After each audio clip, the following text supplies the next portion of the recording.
Since I've been dragged through most of the courts, in prison, shot, and paralyzed, defending the First Amendment, I figured I could give you a view from the trenches. One of the most powerful and controversial people in the porn industry has died. According to family, 78-year-old Larry Flynt died of heart failure in Los Angeles. Good evening, everybody. I'm Trisha Keene. And I'm Ty Quinones. Well, Flynt certainly built an empire around Hustler magazine and also strip clubs in Las Vegas and across the nation. Now, Flynt also fashioned himself, though, as a champion of the First Amendment. And 13 Action News reporter Austin Carter is live tonight from Larry Flynt's Hustler Club just off the 15 there. And Austin, you have more now on Flynt's impact on the adult industry right here in Las Vegas. Yeah, Todd, and the general manager here woke up to that heartbreaking news today, but he tells me over the phone that Flynt's impact on Las Vegas is undeniable. On one side of the 15, there's the iconic Las Vegas Strip, and on the other side, there's Larry Flynt's Hustler Club. Flynt's legacy and impact in the Valley as monumental as the Gentlemen's Club itself. I was lucky enough to meet Larry Flynt a few times, coming in and checking on the club. Ralph James has been the general manager of the Hustler Club for almost a decade, seeing firsthand Flynt's fighting spirit that stretched from strip clubs all the way to the Supreme Court. I mean, obviously he's the namesake of the Hustler Club in Las Vegas, and I think he was just,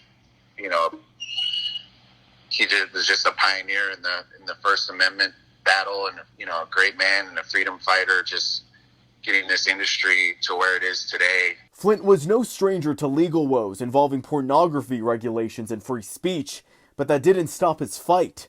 The family of a longtime friend of Flynt's, Harry Mohney, saying in a statement that Flynt changed the landscape of Las Vegas's entertainment industry as we know it. Las Vegas is certainly home to countless strip clubs, adult sex stores, and even an erotica museum.